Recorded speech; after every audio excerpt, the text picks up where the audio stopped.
Hello there and welcome to Innovators in Care. I'm your host Ruben Bush and this is the show where we sit down with thought leaders in health and social care to talk about the problems they're solving and how they're innovating to reduce system-wide pressure and improve patient outcomes. In episode 4 we sat down with Mark McGlade and talked about looking at care as an investment, not a cost, and the work Mark and his team are doing to change perceptions of working in social care. Now today, we move into community healthcare. We're sitting down with Adi Phillips, Specialist Falls Prevention Team Lead at Southern Health NHS Foundation Trust. Adi is very passionate about falls prevention and is working on a number of exciting initiatives.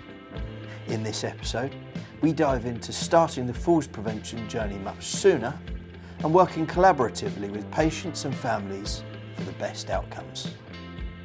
Enjoy. So, hello Adi, welcome to Innovators in Care. Thank you, Ruben.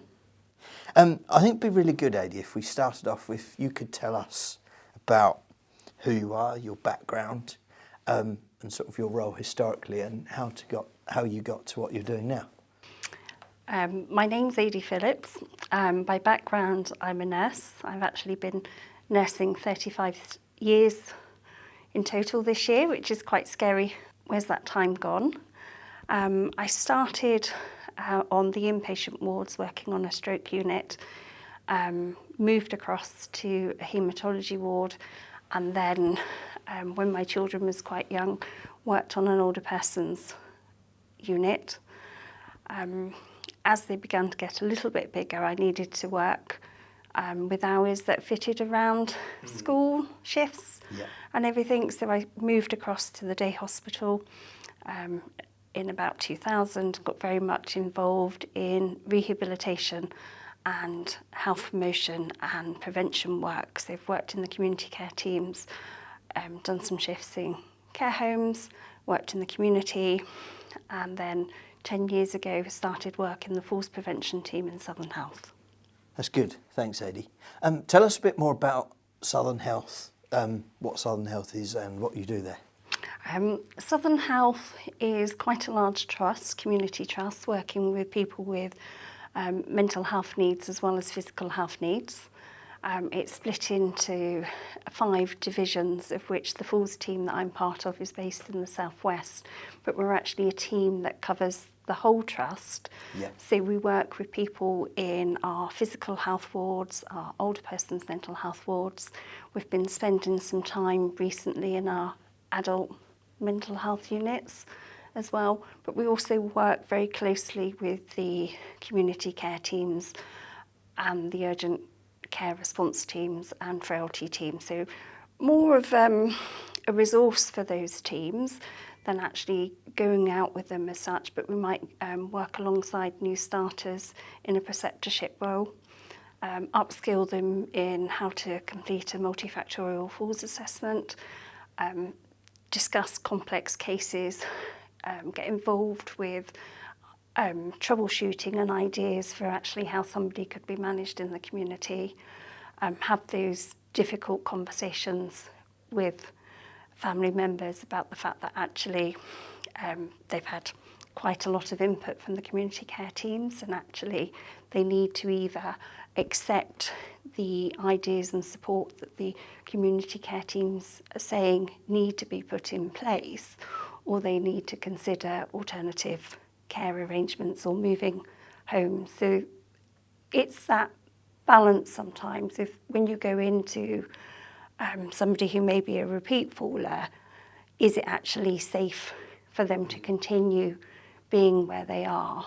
And if it isn't, do actually they have the capacity to make that decision that that's what they want? Or is there actually family members need to be considering a best interest decision in making sure that they've got suitable care and provision in order to keep them safe? So it is difficult because you need to remember that that's somebody's life. And what is it that they want? Where do they want to spend their time? And actually, can we sort it so that they can live well and safely at home? Yes, and that's very interesting because I know, having been in a similar situation with grandparents, it can be quite an emotional thing, can't it? The thought of possibly having to give up living at home or taking on extra care, but it's often very necessary. How do you get on, or how do you cope with and manage that emotional side and actually explaining things to the families and the people and working through it? It's taking time.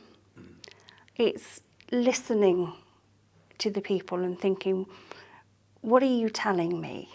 What am I seeing? This is what I've got that, documented in the care notes.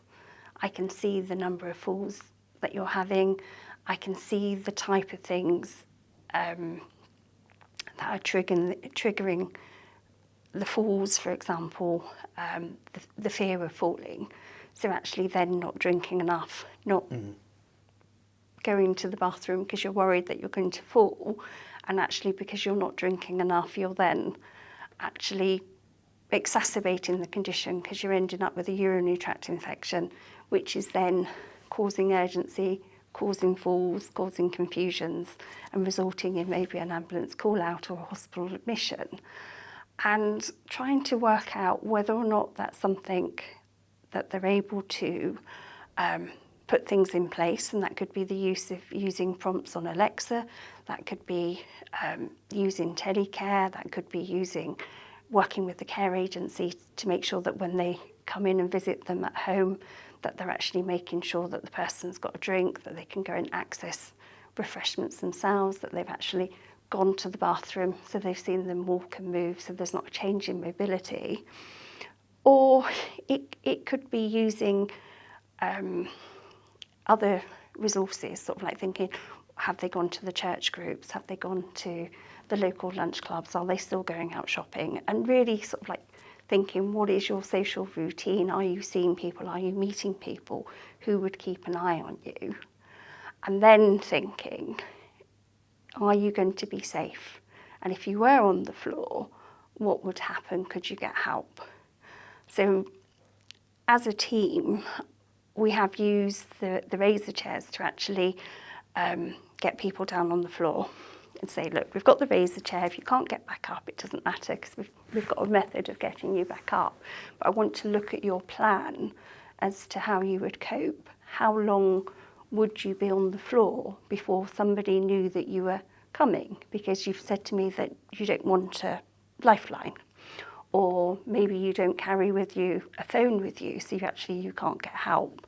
And actually the next person to come in and see you isn't actually going to be coming and seeing you for 3 days. So it's taking the time to have those conversations, to also sort of like give the family time to digest as well. And yes. There's so many options out there with that people can look at, like if you've only just started with the care package, can the care package be increased? Can you then look at maybe lunchtime visits? Can you look at, the attendance of places? But everything does cost money. And so it's working out the right package at the right time and also taking in people's interests. And then if it's not right, being able to support them to say, people like the Princess Carers Trust can help with those decision making. In Hampshire, we've got Andover Mind, which are very supportive as well. We've got carer support groups in Hampshire. So it's really, I feel, for our community care teams, that they really know what local resources are in their local environment, so that actually, when they're needing to have those difficult conversations, they can actually get other local community services involved to help support. That's good. And that's very much a collaborative approach rather than being prescriptive or going in and trying to sort of lay the law down. It's very much working with them to get a result that works for everyone, isn't it? It is, because actually if you lay the law down, you're just going to get people digging in their heels. And I think if you were to lay the law down and me and say, oh, you've got to do this, then I would probably want to go in the other direction and just go, no, not doing that. Yes. Or Yeah. it would be that why? Why do I have to do that? Why is that the method that needs to fit? It's like, who are we looking after, and what's the best for that person at that time? But it's also the fact that, and it was brought home in our supervision this week, the Trust is very supportive with our staff in that they encourage us to do clinical supervision, where we actually talk about cases, talk about what we're seeing on the ground. And one of the patients that Hannah had seen had been somebody in a nursing home, and the lady didn't want to go and join in the activities in the lounge. She didn't want to join in like going down for the meals at that time, and she'd said to Hannah, I'm grieving for my old life, my life at home. I need to have time to come to terms with the fact that I'm now in the nursing home and this is my new life. And that's not something we always think about when we encourage people to move. Indeed. That's certainly food for thought, isn't it? I think it'd be good, before we move on to sort of what we're working on now and in the future, I think it'd be good to just quickly dip back into the past and the big C word, COVID. What changed for you in COVID, and what would you say were your key learnings from that period? COVID for us as a team opened up opportunities. Part of the team was redeployed.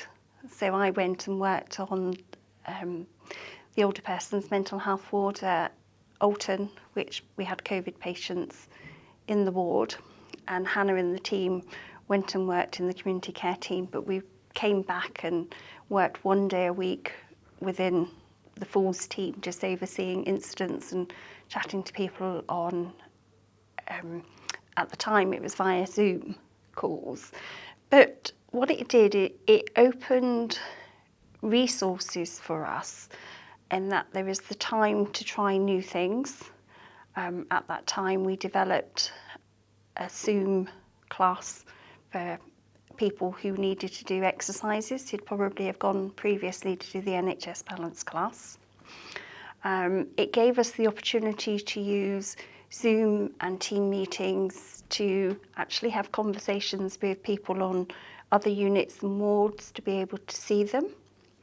It made a big push to actually having our falls assessments in our community hospitals on Rio, so actually we could be looking at the notes in real time so that we could actually discuss and advise teams of what they were seeing, so we could have that conversation with them.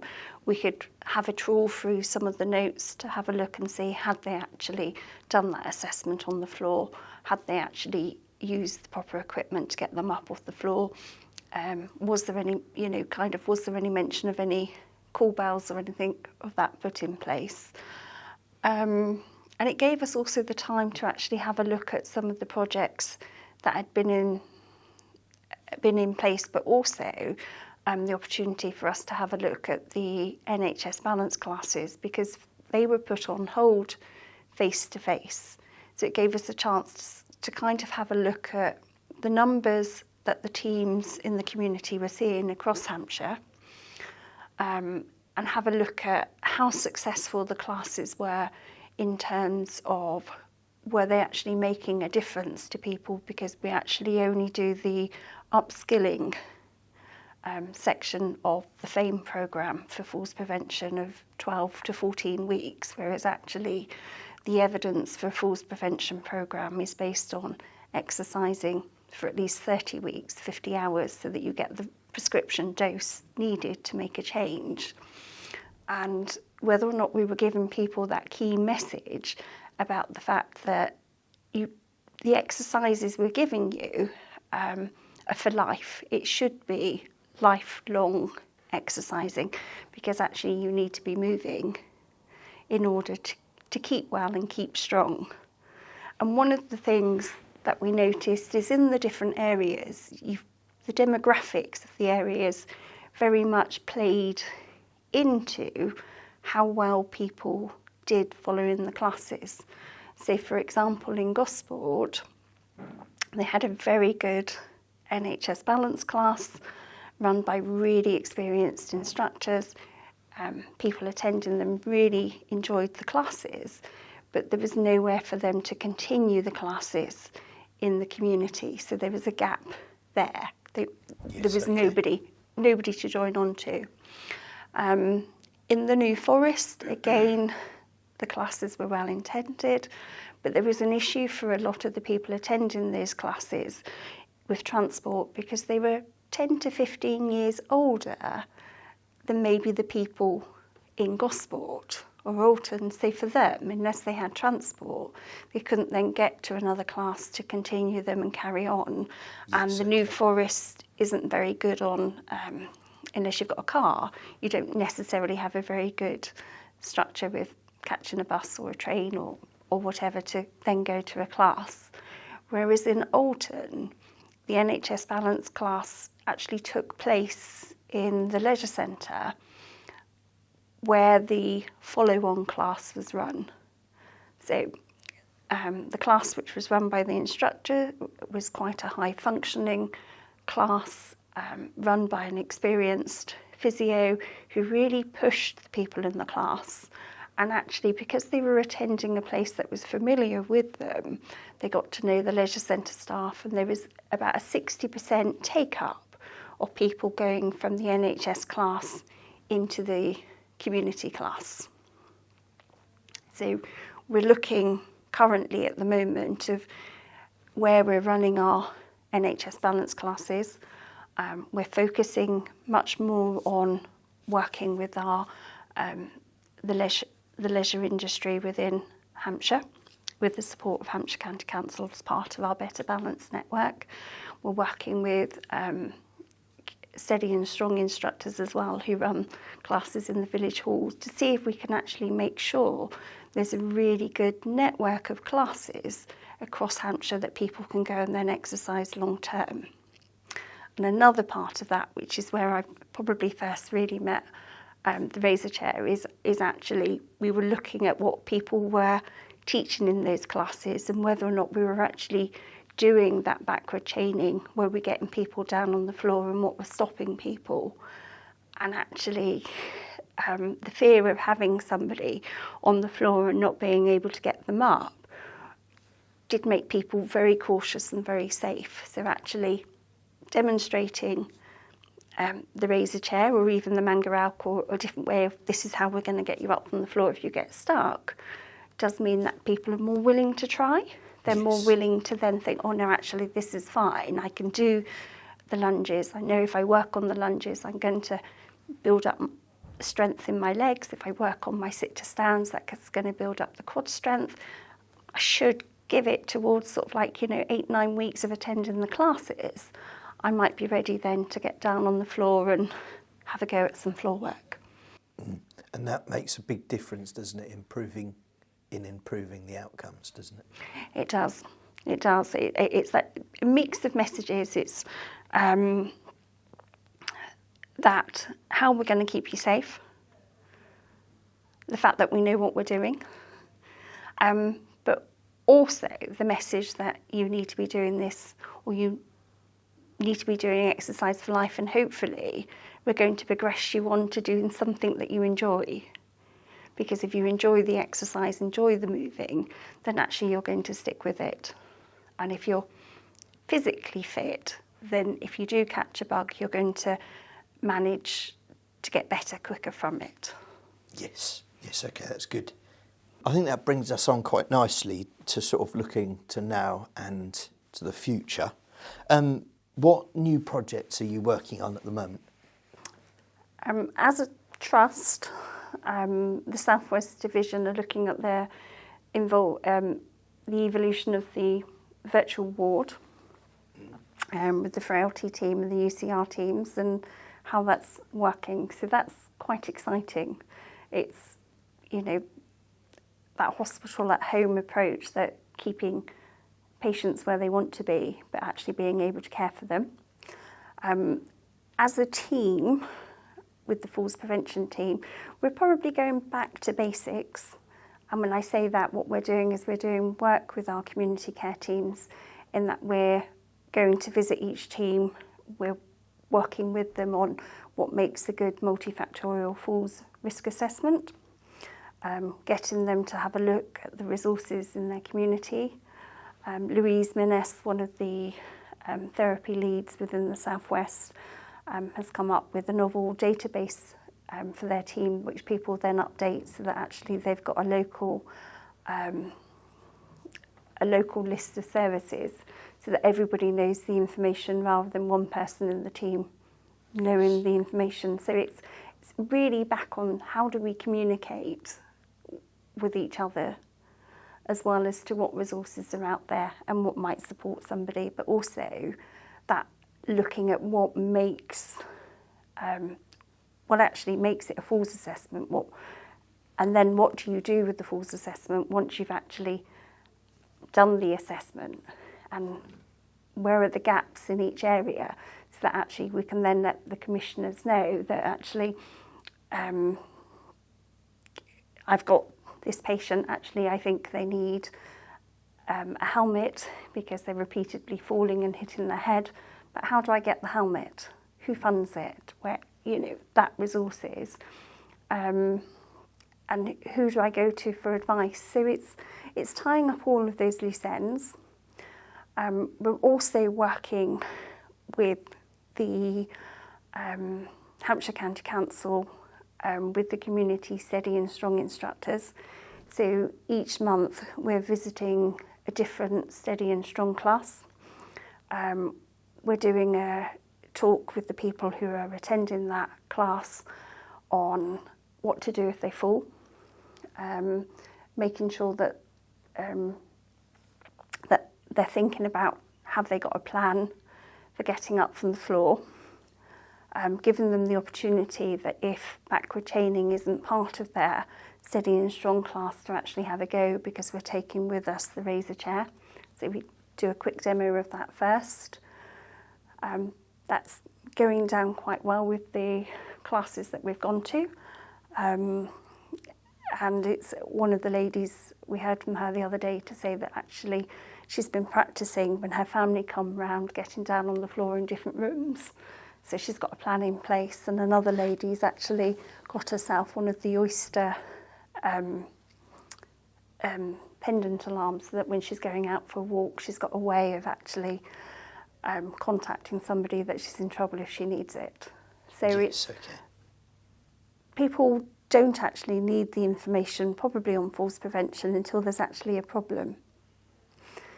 So this is kind of a way of just having those conversations as well.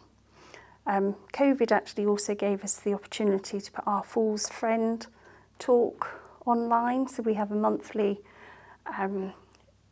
Zoom talk where actually people can join us for a session on falls prevention.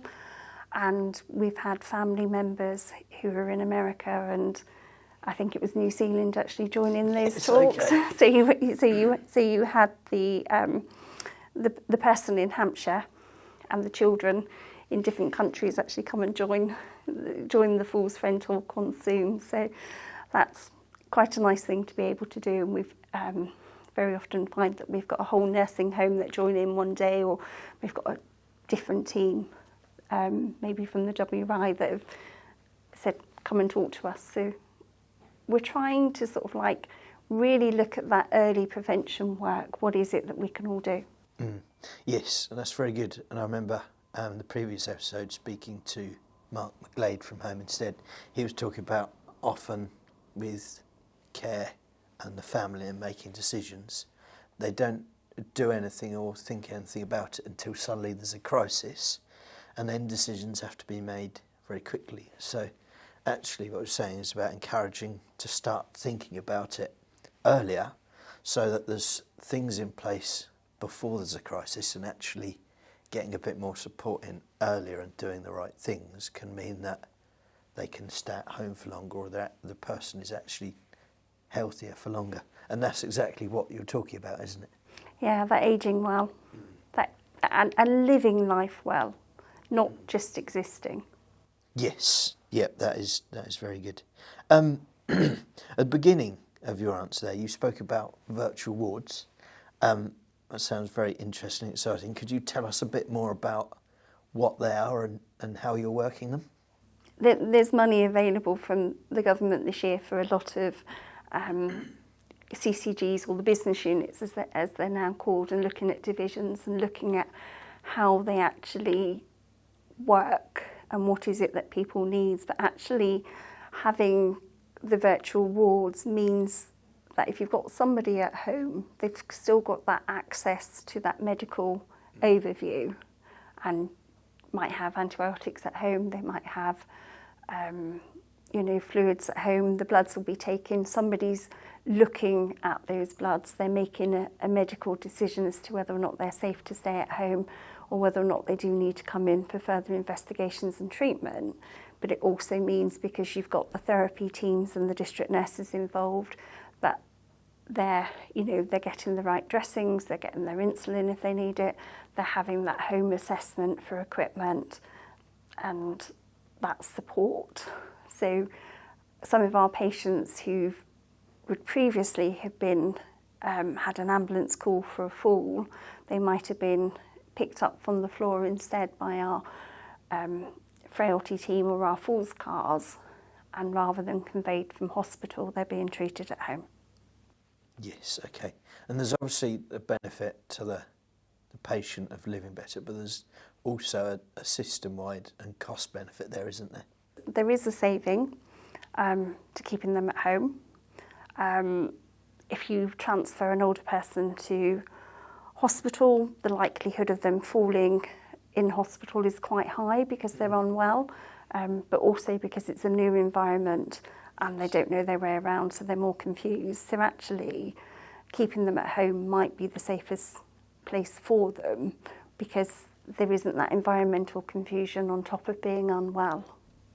Yes. Which I think helps. And, yes. You've got your own pyjamas, your own duvet, your own things around. So actually I think that's more comfortable for them, but they're having the right input. It's somebody's making sure that actually we're treating them correctly. Mm. Yes, okay. I know you've mentioned before, we've talked about razors in the community, perhaps around community hubs or things like that. Be interesting if you could tell us a bit more about that. So each of our community teams has a razor chair. So they go to each of our NHS balance classes, so that you've got the provision. Therefore, if you need it for demonstration, or if somebody needs to get up off the floor, you've got it there as well. But it also means that the teams can go out and pick somebody up who's on the floor. So that could be somebody who, when you've gone out to meet them, you've actually found them on the floor, and then it's that assessment, looking to see whether or not they're injured, thinking about how long they've been on the floor, and whether or not there's a need to call for an ambulance, or whether or not they can actually use the razor chair to get them up from the floor. We're looking at the moment with regards to people who are over 23 stone or may have a body shape which makes them not quite the right shape to use a razor chair with. What do we do instead? What's the process?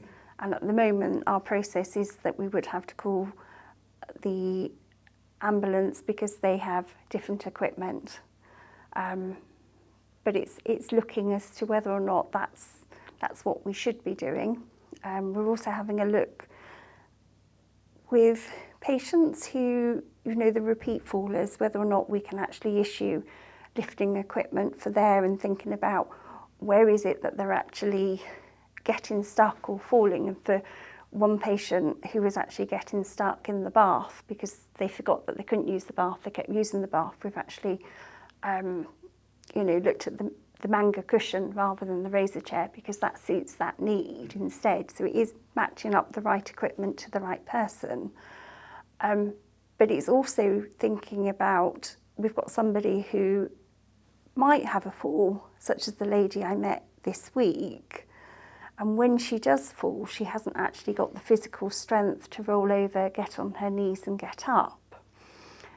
But actually, because she has got support workers, they would be able to use equipment to get her up, but she doesn't meet the criteria of having equipment at home.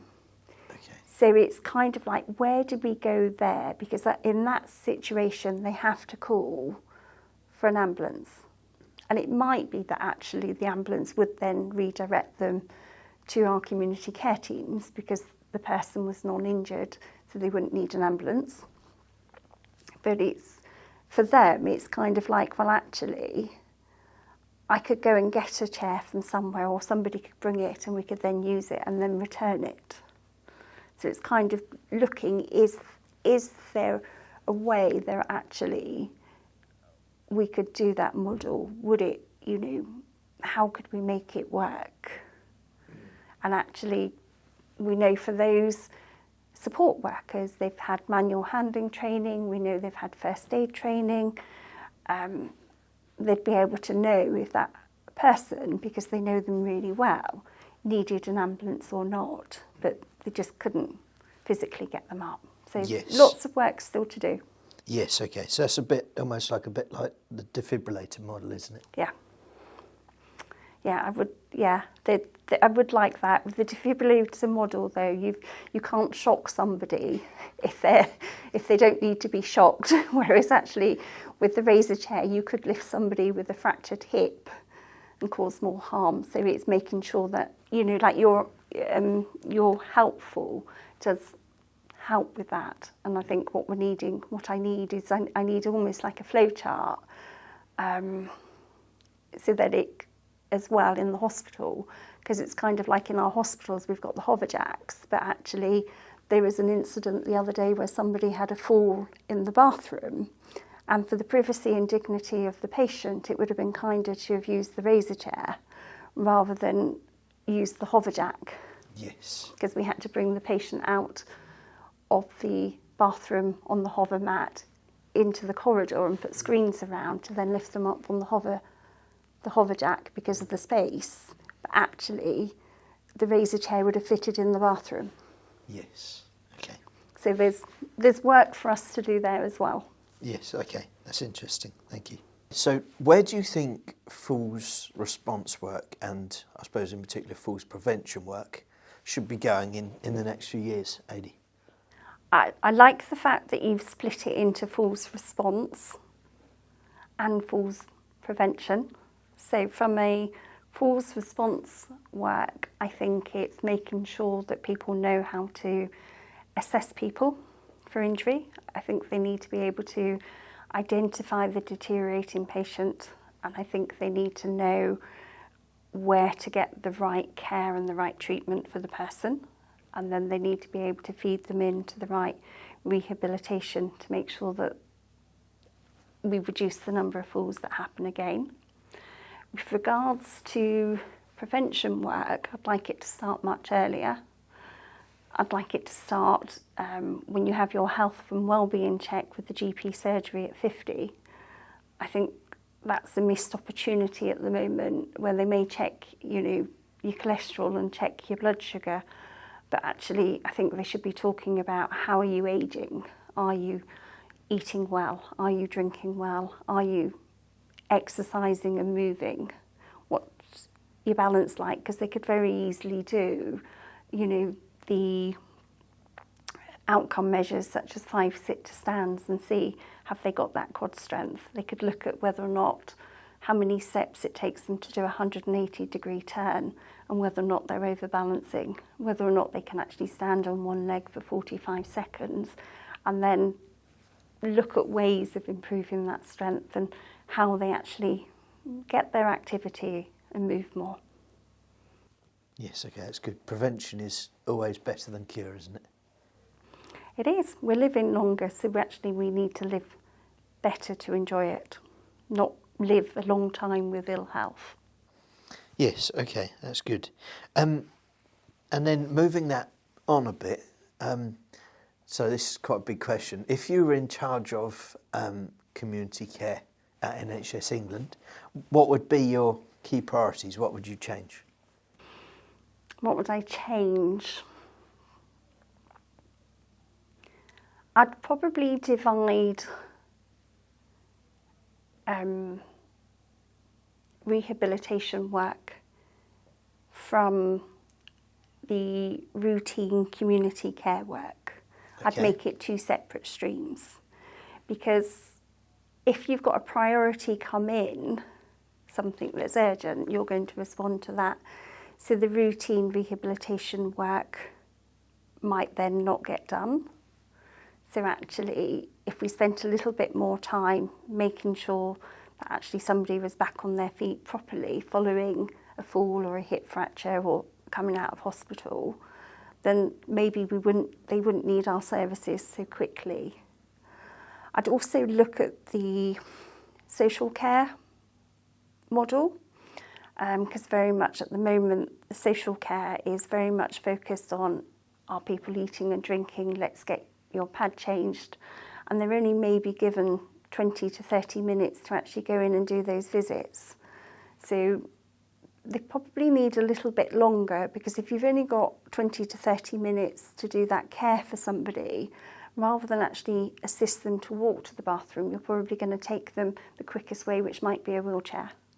So it's that I'd like to change, but I'd also like to include it in actually one of the visits that people have each day is actually a session where actually the focus is on exercise and movement. And it might be that if somebody is actually bedbound, then you actually work on passive exercises and stretches, so you reduce the risk of contractures and them getting pressure sores. Yes. Okay. That's interesting. And you, when we spoke before, you mentioned about actually taking it right back and actually starting in schools. Yes. I'd very much like it to start in schools, and that's thinking about our bone health as well, and the fact that when you're young, that's the time that you're growing your bone density. And so children need to be running, jumping, skipping, and having these movements where they're getting that impact to help stimulate the bone growth. They also need to be, that vitamin D as well to help absorb the calcium to help make the bones stronger as well. But it's given children as well those sort of like messages about this is important, and actually all through your life you need to move. And it's not necessarily you have to go and do PE and do a 5-mile run or something. It may be that actually your thing is dance, and giving maybe in those year 10 and 11 the opportunity for students to actually try different sports and different dance classes or different ways of moving, which is actually going to become a hobby for life, which they then participate and maintain their strength and fitness. Yes. Okay. Another thing you also spoke about was having, because obviously there's dom care agencies at the moment that do personal care and the basic things, but you also spoke about having dom care agencies for like therapy and exercise, which I thought was a very interesting way of looking at it. Yeah, and that comes back to my one of the visits being the focused on not just the social care, but that focus on the exercise. And when you actually meet people, I think sometimes people very much fall into the category where actually they will do everything for you. They're very nurturing, they're very caring, and it's much quicker if I do it for you.